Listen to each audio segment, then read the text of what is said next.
Hello everyone. So my talk is on oxide nanoparticle reinforced polymer nanocomposites for advanced applications. So before starting my talk, I would like to show some major facilities that are available at my institute, UPS Dehradun.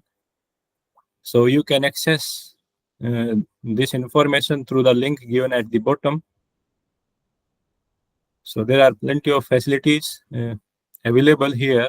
Some are not updated till now in this PPT, but you can explore more through this link. And one thing I would like to share that recently I received some projects. So in that project, very soon I am just going to release the advertisement for the recruitment of JRF with a fellowship around 37,000 for first 2 years and 42,000 in the third year. So if any interested student want to join, or if you want to advise your master students who have recently completed their masters, so then you can ask them to apply for that advertisement if possible. So my work in this project, I proposed development of self-entangled CNT-ZNO tetrapode based fillers to solve the delamination and weak polymer fiber interface issue, especially in carbon fiber reinforced polymer composites. So the idea of this concept is based on the ceramic tetrapods you can see near the beach, especially almost in Australia, Malaysia, and in most of the countries, including India, in Bombay. So it's same concept if we consider in terms of nanostructures like tetrapods. So these tetrapods provide the mechanical interlocking, and that will be very helpful for reinforcing carbon fiber reinforced polymer composites. So now my talk actual theme is centered around three things. One is oxide nanoparticle reinforced polymer composites for their improving their performance, thermal, mechanical, and physical performance. Another one, uh, polymer nanocomposite based coatings, superhydrophobic coatings, and development of flexible body armors based on polymer nanocomposites. So first I will start with epoxy adhesives. So epoxy adhesive is just kind of adhesive that you usually use Fevi-Stick, Fevi-Quick. So these are single component. In epoxy adhesives, I worked on two component adhesive. One is the resin, another one is the hardener. So resin can be of any type. You can see here the most common one is based on DG and the most common epoxy hardeners are based on amines. So here is the process that we can see how it can be polymerized. So then why we need epoxy composites? So epoxy composites have huge potential and application in automobile sector, in trains, in aerospace industry because of different properties, excellent adhesion to the thermoset composites and metals, high strength, high stiffness, high creep and fatigue resistance, and many more. Same case in automobile sector. You can see bumpers, motor parts, door modules, structural modules. We can apply the epoxy composites. In aircraft industry, if you look at the especially carbon fiber reinforced polymer composites highlighted in this pink color, so most of the area it is covering in this sense. So what is the issue with this this kind of epoxy composites? The major issue, they are very brittle in nature. So that is not useful for safe structures. So sometimes they exhibit low toughness and peel strength and limited high temperature applications. Only up to a particular temperature we can use them. Then what are the possible solutions? We can reinforce them with different options like liquid rubber, engineering thermoplastic, reactive diluents, etc., etc. But if we are reinforcing them, so we can enhance one kind of properties, but we have to sacrifice other set of properties. So then oxide nanoparticles is also a useful alternate to reinforce them and to improve their properties without sacrificing other important properties. So there are main reasons for selecting oxide nanoparticles because their aspect ratio is very low. So they offer less hindrance to the cross-linking density, and they have very high surface area to volume ratio. And nanoparticles are very small in size, so they can act as small defects, which prevents early failure and maintains transparency of the composite. And their weight percent loading is also should be very low. It is not more than 10 weight percent in most of the cases, even less than 1% in many cases. So what is the challenge of making epoxy nanocomposites? The major challenge is the clustering of nanoparticles. So how to overcome the clustering of nanoparticles? Nanoparticle clustering happens mainly because of van der Waals forces. So van der Waals forces well known to us, weak forces in nature, but at nanoscale, van der Waals forces becomes one of the dominant forces. So we have to get rid of them. So different approaches we can use. So dispersion, what kind of dispersion we are looking for? Local dispersion or global dispersion. On the left side, you can see poor dispersion or agglomerated nanoparticles because only in small area it is dispersed, but other areas clustered. But in the right side, you see it is dispersed uniformly. So that kind of global dispersion is required in polymer matrix. Then only you can achieve the enhancement in material properties. So using suitable deagglomeration approach, we can break the cluster of nanoparticles and we can disperse them nicely in the polymer matrix. Then nanoparticle dispersion techniques, we can use different approaches like ball milling, ultrasonic dual mixing, ultrasonic mixing, shear melt mixing, solution mixing, mechanical mixing. So majorly used the technique is ultrasonication. So why it is so special? So during ultrasonication, you can see in the picture ultrasonic probe on the top and cavitation zone it is creating. Then it is developing the acoustic stream and recirculated flow. And because of this, it is actually generating millions of micron size bubbles in the liquid. And these bubbles, when they explode after attaining a critical size, they will generate the jet and jet of very minute size bubbles, and that will have the enough energy to break any kind of clusters. So why this happens? Because during the use of ultrasonication, it generate two zones, rarefaction and compression. In rarefaction, it will expand the liquid, it will expand the air bubble. In compression, it will try to compress it. And because of this compression rarefaction cycle, ultimately it attain a critical size. And once it will explode, it can generate a temperature of 5000 degrees Celsius and atmospheric pressure of 2000. So that is used to disperse any kind of nanomaterial in the polymer matrix. So different approach can be used like impeller mixing, ultrasonic dual mixing, in which we combine both impeller as well as ultrasonic.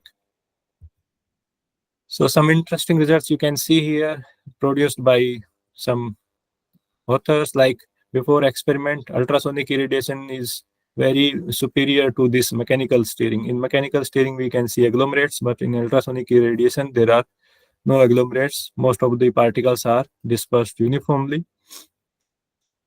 But only ultrasonication is also difficult sometimes because that create a lot of issues that I will let you know. So I used ultrasonic dual mixing, the more advanced one, used the combination of both impeller steering plus ultrasonication. So these are the different steps we followed to develop the composites. And you can see nice dispersion of TiO2 nanoparticles with 10 weight percent loading, which is high enough. And you can see individual nanoparticles we figured out. And we also measured their interparticle spacing. And because of this, what will happen? So possible interactions can be there between the polymer and the oxide nanoparticles, like electrostatic interaction, polymer chain interaction, hydrogen bonding. And if your nanoparticles are dispersed nicely, then strong interface formation can happen. That depends on the nature of the nanoparticle itself. So other options like weak interface, when particles are agglomerated, so they will generate weak interface. So then You can see other options like chain anchoring, associated tangle chain. So all these kind of phenomena happen when we disperse nanoparticles in epoxy matrix. So if dispersion is good enough, we can achieve the improvement in material properties. So the figure at the end, figure D, you can see this is showing the relative improvement in material mechanical properties, especially ultimate tensile strength, Young modulus, strain to break percentage, and tensile toughness. So properties are improving up to a threshold limit, that is 10 weight% in this case, and that is happening all because of good dispersion of nanoparticles in epoxy matrix. Because of these dispersed nanoparticles, we can also see the toughening mechanisms very much required to understand up to which level we are enhancing the properties of the material. So you can see there are three different zones in polymer composites. One is mirror zone, another is a boundary known as mist zone, and last one is the Haeckel zone. So these zones are separated because of the speed of the crack. So crack will initiate from the mirror zone, it will progress very slowly, and in the Haeckel zone it will move very fast, so that it will generate very rough surface. So you can see the neat epoxy case, it is very smooth. But if we reinforce the epoxy with nanoparticles, it becomes very rough, and that is obvious because it is offering more resistance to the crack propagation from left to right. Then different mechanisms we can figure out to understand the improvement in material properties. Major mechanisms you can see: particle pull out, plastic void growth, and many more. So you can access all these mechanisms if you want to understand through our publications. Reference is given at the bottom. So other interesting mechanisms like crack pinning. So if crack is moving from left to right, so it will give a structure like bow and tail-like structure. So just like a bow, your crack is pinned between two particles, and it will also produce a tail behind the particles. So that is also another interesting toughening mechanism. And based on this, if you can see it, you can talk about the enhancement in material properties happening because of this. So that is also produced by Vengel. So he demonstrated through some particles, and then using the same image, he's exactly shown the mechanism. Next is oxide nanoparticle and reinforced polymer composites. We can also use in superhydrophobicity. So, superhydrophobic applications. So here, what is superhydrophobicity? Superhydrophobic surface is a surface on which when we put a water drop, then it will almost make a perfect sphere kind of shape. You can see on the lotus leaf, well-known example. And if its contact angle is greater than 150 degree, we can call it superhydrophobic. And if sliding angle is less than 10 degree. So superhydrophobic cleaning, how it can work. So you can see smooth surface. Water droplet is not able to take the dust away, but on the rough surface with uniform roughness, you can see water droplet taking away all the dust. So using this effect, it is cleaning the lotus leaf, as well as we can mimic the same thing for real life applications.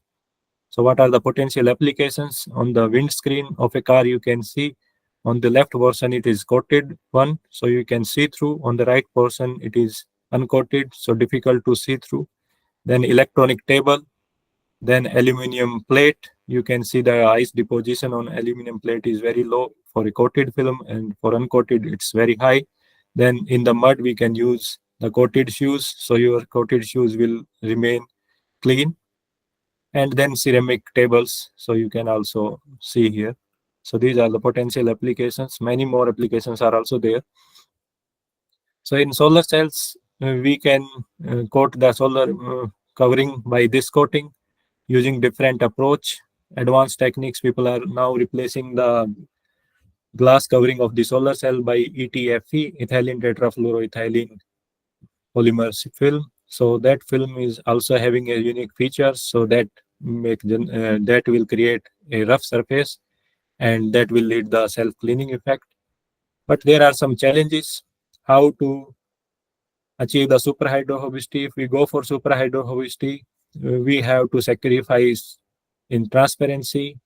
If we go for mechanical durability of the superhydrophobic coating, we have to again sacrificing the superhydrophobic character. So there are different challenges we have to deal with if we are developing such coatings.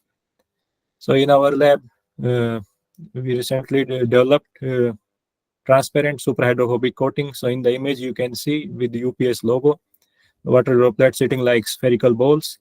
And this is happening because of unique structure that we identified through SAM and AFM. And transmittance, you can see transparency is almost comparable to the bare glass. So that is a good achievement in terms of mimicking the superhydrophobic surfaces at our lab scale. Then for metallic surfaces, we also developed for like brass, and in this case, polished brass, etched brass, and coated brass we are showing. So through a small video, so self-cleaning will happen. So in the last sample, you can see water is just moving quickly away from the surface because of its superhydrophobic nature, and you can see the water droplets sitting on the surface nicely, just like a spherical ball. And same case for the jet test we performed, and here also you can see water droplets you see on the surface that will take the shape of a sphere.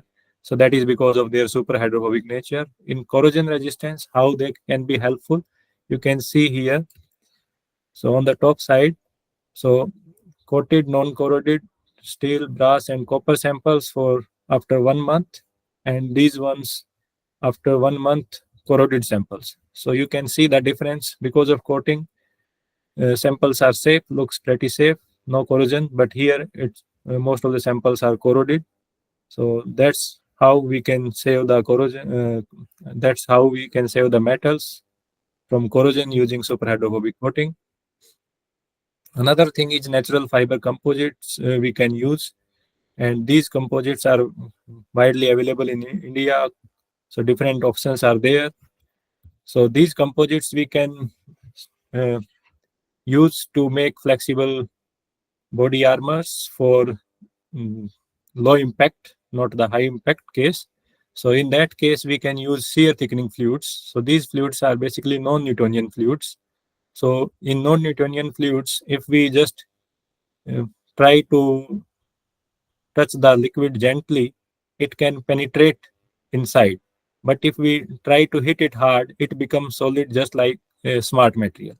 So using this shear thickening fluid, that is the mixture of your nanoparticle, oxide nanoparticles in a particular solvent, polyethylene glycol. So this is happening because of different regions, stress, shear, and shear strain play vital role here. So in our lab, one of our student demonstrated this. So you can see it once again. So it is happening initially at equilibrium, then shear thinning, and then shear thickening. And what will happen because of this? If we use this, then we can go for flexible body armors. We can reduce the number of aramid fiber layers in the body armor. We can introduce this STF based layers inside that body armor, and that will give the almost equal impact in terms of resisting the bullet, and this way we can improve it further. So these flexible body armors based on STFs are now trending. People are working on it.